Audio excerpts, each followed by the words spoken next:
Assalamualaikum warahmatullahi wabarakatuh. Ansarullah TV kembali ke hadapan Anda untuk berbagi info Islami.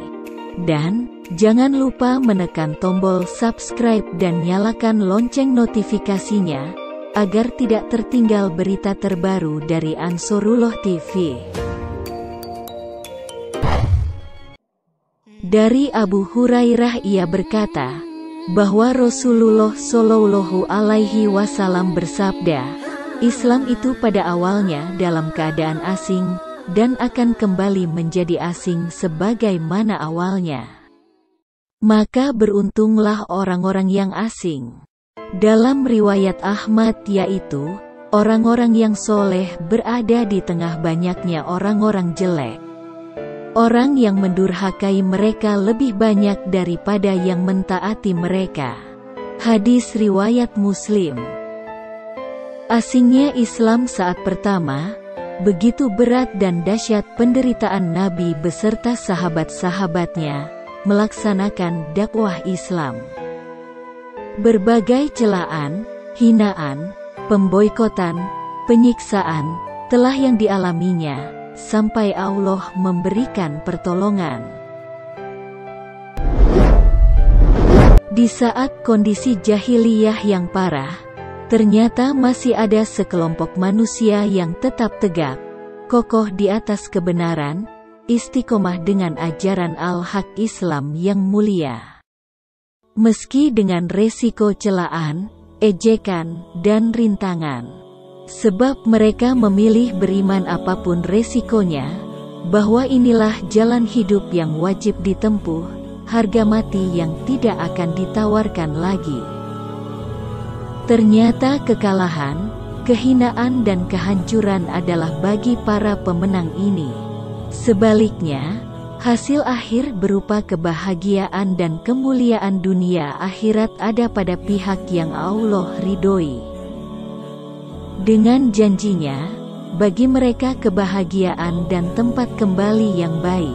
Quran Surah Ar-Ra'd ayat 2. Demikian menurut pendapat Ibnu Abbas, Ikrimah, Qatadah, Ibnu Ajlan, dan sebagainya. Di tengah masyarakat yang berideologi keropos, berpolitik demokrasi, berekonomi riba, berkehidupan secara materialis, berbudaya korup, berhukum sekuler, berakhlak barat. Alhamdulillah Allah masih memunculkan manusia-manusia pilihannya untuk mengemban dakwah Islam ke seluruh pelosok dunia. Siapakah orang asing itu? Rasulullah Shallallahu Alaihi Wasallam bersabda, yaitu orang yang membuat kebaikan di saat manusia berbuat kerusakan. Hadis riwayat Muslim. Al-Qadi berkata, maksud Islam akan kembali asing adalah ada di kota Madinah. Sesungguhnya iman pasti akan berkumpul di Madinah sebagaimana ular berlindung di sarangnya. Hadis riwayat Bukhari. Pada masa awalnya, orang-orang berhijrah ke Madinah. Di antaranya ada yang termotivasi untuk berdekatan dengan Rasulullah. Ada yang ingin bertempat tinggal saja, ada yang ingin membuat masyarakat guna melaksanakan agama. Dan maksud pada umumnya adalah, Islam awal mulanya dipeluk oleh sebagian kecil orang, kemudian tersiar secara luas. Namun kelak pada suatu zaman, pemeluk Islam yang benar-benar akan kembali sedikit seperti awal mulanya. Hadis Amru bin Auf al-Muzani berkata, sesungguhnya agama ini awal mulanya dipandang asing, dan akan kembali asing. Maka beruntunglah orang-orang yang asing tersebut, yaitu orang-orang yang berbuat perbaikan-perbaikan tatkala manusia berada pada kerusakan. Hadis riwayat Muslim. Di tengah masyarakat yang terbuai dan terlalaikan dengan pernak-pernik kehidupan dunia, akan tetap ada manusia yang berpegang teguh pada tali kebenaran Islam. Maka mereka seolah-olah dipandang aneh oleh orang-orang bodoh, karena berbeda dengan kebanyakan manusia pada umumnya. Ada manusia yang berjuang menegakkan agama, ketika manusia mengabaikannya. Masih ada orang yang istiqomah mengutamakan Al-Quran di tengah-tengah manusia meremehkannya. Dan ada juga segolongan hamba yang mencintai akhirat di saat manusia yang waktunya tersita habis untuk dunia. Orang asing atau guroba itu adalah sekelompok orang yang mendapatkan keselamatan, selamat sentosa dengan berpegang erat pada Al-Quran dan As-Sunnah. Sebagaimana yang dijelaskan oleh Ibnu Rajab, Rasulullah bersabda, "Senantiasa ada dari umatku yang selalu menegakkan perintah Allah, tidak akan mencelakai mereka, orang yang tidak menolong mereka, dan orang yang menyelisihi mereka, hingga datang perintah Allah dan mereka tetap di atas yang demikian itu." Hadis riwayat Bukhari.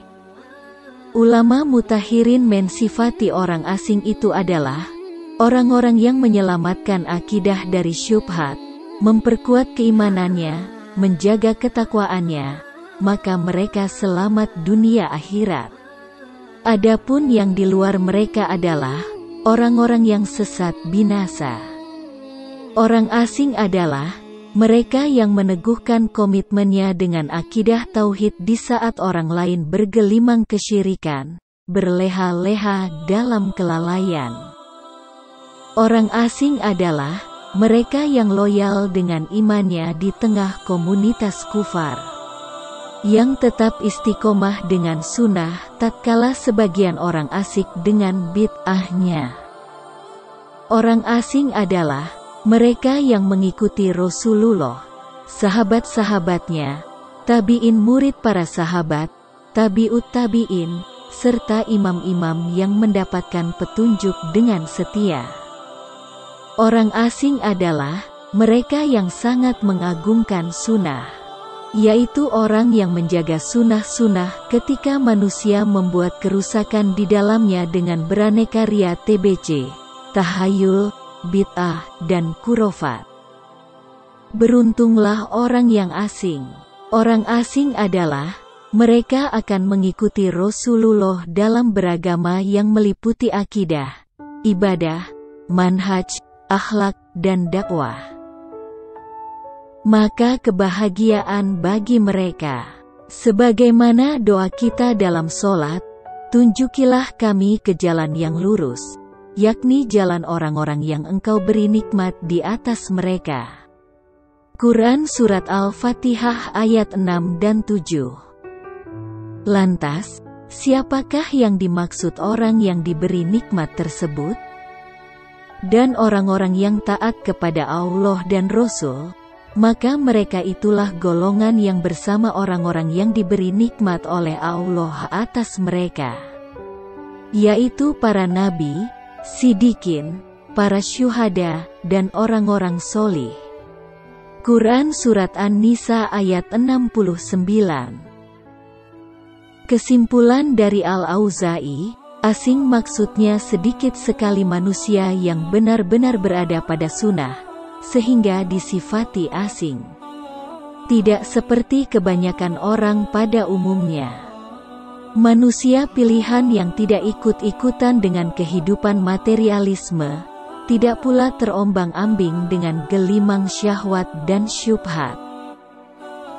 Semoga kita bisa menjadi golongan orang-orang yang Allah beri nikmat atas mereka di dunia dan akhirat, sebagaimana yang telah dijelaskan, dan bukan kebanyakan manusia yang melalaikan dirinya akan menjadi tujuan hidupnya.